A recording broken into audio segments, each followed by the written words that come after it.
दिनेश झाला जी जो हमारे भारतीय जनता पार्टी के बोरीवली के कार्यकर्ता कहो, नेता कहो, बच्चूभाई श्याम जी ट्रस्ट के माध्यम से हर साल गणेश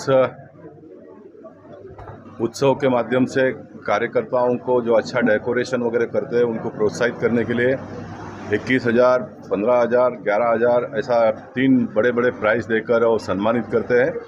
और फिर उसके अलावा भी बहुत सारे लोगों को प्राइज़ देने का काम करते हैं। इस प्रकार के कार्यक्रम के माध्यम से कार्यकर्ताओं में एक उत्साह निर्माण होता है और लोगों को एक साथ में आने की एक भावना पैदा होती है। और दिनेश झाला जी साल भर में बहुत सारा इस प्रकार मेडिकल का कैंप करते हैं, भिन्न भिन्न प्रकार के कार्यक्रमों का आयोजन करते हुए लोगों को जोड़ कर रखने का वो काम करते हैं।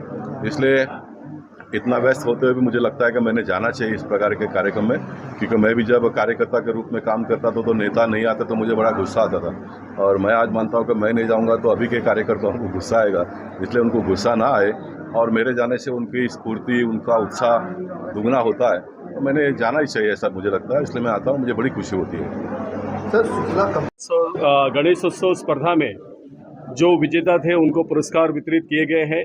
दिनेश झाला जी की ओर से, उनके परिवार की ओर से बहुत सुंदर कार्यक्रम का आयोजन किया गया है। साथ ही दिवाली के शुरुआत में ही उन्होंने सभी के घर में दिए देने का काम किया है। हमारे देश के मजदूर, हमारे देश के कुम्हार, उन्होंने बनाए हुए दिए अपने घर में जलाए और चाइना के दियों से बचे, यह संदेश देने का काम दिनेश भाई ने किया है। मैं उनको बहुत शुभकामनाएं देता हूँ।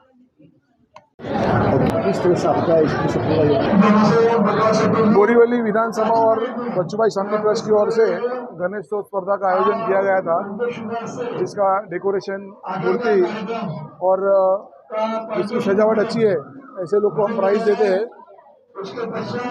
ये कंपटीशन हम हर साल रखते हैं और इसके अंदर 100 से भी अधिक लोग आते हैं और पार्टिसिपेट करते हैं।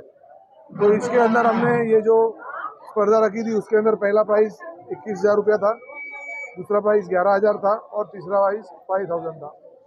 हमारे ये स्पर्धा का वैशिष्ट्य ये है कि यहाँ पे जितने भी पार्टिसिपेंट हैं वो सारे पार्टिसिपेंट को हम प्राइजेस देते हैं, कुछ नहीं तो एटलीस्ट उत्तेजनार्थ देते हैं। इसके पीछे का हमारा आशय यही है कि हमसे लोग जुड़े और ये जो अपना सनातन धर्म है उसको आगे बढ़ाए, अपनी संस्कृति को आगे बढ़ाए।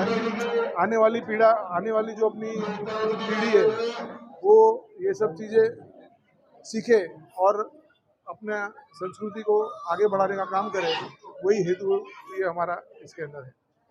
क्या लगता है कि जिस तरह से आप यहाँ पे लोग उत्साह बढ़ाने का काम करती है स्पर्धा, क्योंकि यहाँ पे मैं देखता हूँ तो बहुत अच्छा काम करते हैं लोग। 3-3, 4-4 दिन बैठ के रातों को जाग के लोगों ने अपना सजावट का काम किया है। मूर्ति तो अच्छी लाए ही है, बाकी इलेक्ट्रिकल डेकोरेशन हो, लाइटिंग हो या तो कोई कहीं नए कॉन्सेप्ट हो, अलग अलग कॉन्सेप्ट लोग लाते हैं। और ये स्पर्धा का आयोजन करने के लिए हमको नई चीज़ें हमको भी सीखने मिलती है। तो ये सिर्फ उनका ही उत्साह नहीं बढ़ता, ये कंपटीशन लेने में हमको भी एक अलग से आनंद मिलता है। वो हिसाब से ये हम कार्यक्रम हर साल करते हैं। कंपटीशन का जो प्राइज़ डिस्ट्रीब्यूशन का कार्यक्रम रखा है उसके साथ हमने हमारे पोईसर के जो हमारे निवासी हैं उनके लिए एक दिया वाटप का भी दिवाली के वास्ते हमने वितरण का कार्यक्रम रखा है कि उसमें हम लोग दिए का वितरण कर रहे हैं। और ये जो दिए हैं वो हमारे सब कुम्हार भाई बनाते हैं, जो मट्टी के दिए हैं। ये दिए का प्रचार होना चाहिए। जो हमारे छोटे से छोटे लोग हैं जो मेहनत करके कोई चीज़ बनाए, अपेक्षा रखते हैं कि ये कॉम्पिटिटिव मार्केट में टिके, तो इन लोग को टिकाने का और इन लोग को बढ़ाने का और इन लोग की दिवाली अच्छी हो और इनके घर में भी दिवाली हो और इनका उत्साह बढ़े, उसके लिए ये दिए हम लोग ने लेने चाहिए। वोकल फॉर लोकल, ये जो हमारे प्रधानमंत्री की संकल्पना है, ये आगे बढ़ाने के लिए हम लोग ने ये दिया वाटप्पा का काम किया है। हमने कोई वेंडर है जो ये मेहनत से बनाता है, उससे दिए लिए हैं और ये हमारे झुग्गी झोपड़ी में रहने वाले जो लोग हैं, हमारे जो यहाँ के पोईसर के निवासी है, उनको देने का काम किया है। और इसके पीछे का आशय यही है कि सब लोग यहाँ पे जो बनती हुई वस्तु है, हमारे देश के जो लोग हैं बना रहे हैं, मेहनत कर रहे हैं, उनको आप प्रोत्साहन दीजिए, आश्वासन दीजिए, उनकी चीज़ें वापरिए, न कि चाइना के दिए वापरिए। गोपाल शेट्टी भी आ रहे हैं, संजय उपाध्याय जी आ गए। हमारे दमदार आमदार संजय उपाध्याय जी आए, उन्होंने प्राइज डिस्ट्रीब्यूशन किया है। गोपाल शेट्टी जी का भी मैं बोलूँगा कि मैंने जब भी कोई भी कार्यक्रम किया है और उनको मैंने बुलाया है, समय पे पहुँचना उनकी एक आदत सी बन गई है। कहाँ भी लोगों का, छोटे से छोटे आदमी का प्रॉब्लम हो, वहाँ खड़ा रह के, आज शुक्ला कंपाउंड का इतना बड़ा इशू चल रहा है, लेकिन वहाँ डट के खड़े हैं और जीतने की आदत पड़ गई उनको।